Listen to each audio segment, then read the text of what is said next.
दंगल में आप सभी का स्वागत है। मैं हूं आपके साथ चित्रा त्रिपाठी। कोरोना में सगा कौन, दिल्ली को ठगा कौन? आज हर एक के मन में यही सवाल है। एक तरफ कोरोना के हालातों से दिल्ली बेहाल है, न ऑक्सीजन मिल रही है, न अस्पताल में बिस्तर मिल रहे हैं और ना ही वैक्सीन मिल रही है। लेकिन सियासत अपने चरम पर है।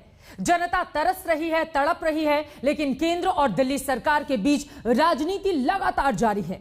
दिल्ली में कोरोना की राजनीति गर्मा गई है। बीजेपी ने अरविंद केजरीवाल सरकार पर सिर्फ विज्ञापन करने का आरोप लगाया है।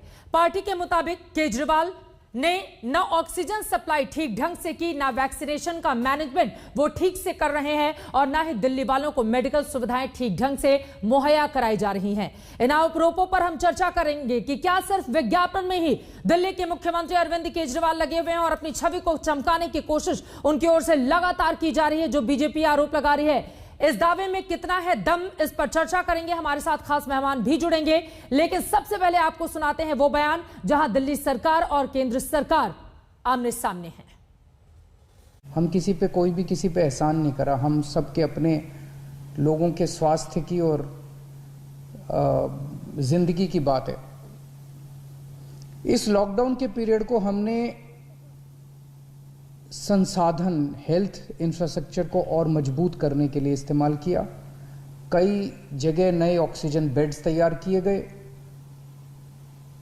सबसे बड़ी दिक्कत दिल्ली में ऑक्सीजन की आई है।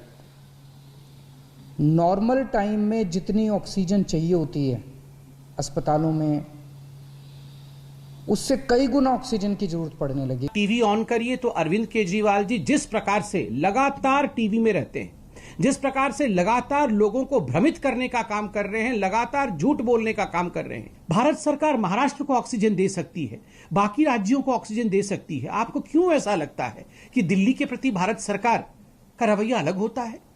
ये स्टेप मदरली ट्रीटमेंट करती है क्या ऐसा भारत सरकार? बिल्कुल नहीं। दिल्ली में केजरीवाल जी राजनीति करते हैं। सोचिए, 5.5 लाख का वैक्सीन का ऑर्डर प्लेस करते हैं और टीवी में आकर ऐसे एकदम भोला मासूम चेहरा बना करके कि 1,34,00,000 हमने पारित कर दिया है जी, हम आपको दे देंगे, घर घर जाके वैक्सीन दे देंगे। ये इस प्रकार की राजनीति अच्छी बात नहीं है। हकीकत रखिए आप जनता के साथ।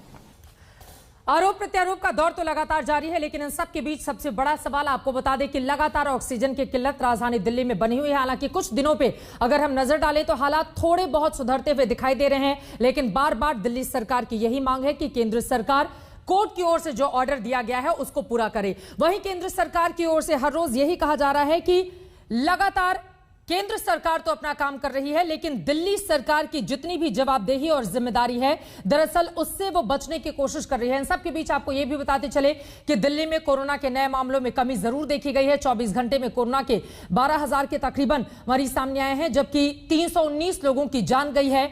दिल्ली में कोरोना के नए मामलों में कमी इस वजह से है क्योंकि लगातार लॉकडाउन के जरिए जो कोरोना की चेन है, जो संक्रमण की रफ्तार है, उसको ब्रेक करने की यह कोशिश की जा रही है। लेकिन इन सब के बीच जो आरोप एक दूसरे पर लगाया जा रहा है, यकीनन उसने दिल्ली वालों के मन में बहुत सारे सवालों को जन्म दिया है और इसी वजह से बार बार दिल्ली वाले ये पूछ रहे हैं कि आखिर सच कौन बोल रहा है इस पूरे मामले में और झूठ कौन बोल रहा है।